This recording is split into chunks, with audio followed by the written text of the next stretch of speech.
এবাৰ গুৱাহাটীত এটা সংগীত অনুষ্ঠানত জুবিন আৰু গানৰ ছাৰ ৰায়ক গুৱাহাটীলৈ লৈ আনিছিলোঁ। অনুষ্ঠানটো জিলা পুথিভঁৰালত হৈছিল। গুৱাহাটীৰ এই প্ৰগ্ৰামত জুবিনে ডাঙৰ কীবৰ্ড দেখি জুবিনৰ মন খালে। ভূটানৰ থানৰূপ জংখাৰ নামৰ সীমা মৰিয়লি নগৰখনৰ পৰা এখন মধ্যমীয়া কীবৰ্ড কিনি দিলোঁ। বিদেশী বস্তুৰ কাৰণে বিখ্যাত। হাৰমনিয়ামত জুবিনে সহজেই গানবোৰ উঠাব পাৰিছিল, আঙুলি নাচিছিল। প্ৰায় সকলোবোৰ পৰিচিত বাদ্যযন্ত্ৰই ভালকৈ বজাব পৰা হৈছিল। 2001 চনত কটন কলেজৰ শতবাৰ্ষিকী উৎসৱৰ জৰ্জ ফিল্ডৰ সংগীত সন্ধিয়াত জুবিনে 13টা বাদ্যযন্ত্ৰ বজাই গীত পৰিৱেশন কৰিছিল।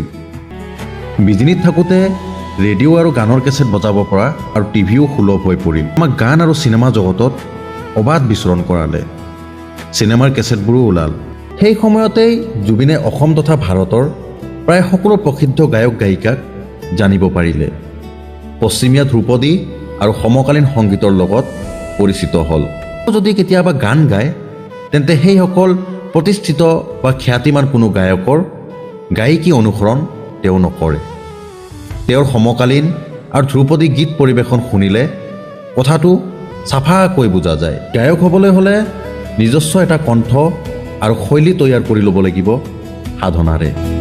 এবাৰ মোৰ বদলি তামোলপুৰলৈ হ'ল আৰু গুৱাহাটীৰ পৰা ওচৰত হোৱা হেতুকে আকৰ্ষণ আছিল ভূটানৰ বজাৰত বিদেশী সামগ্ৰীৰ প্ৰচুৰতা।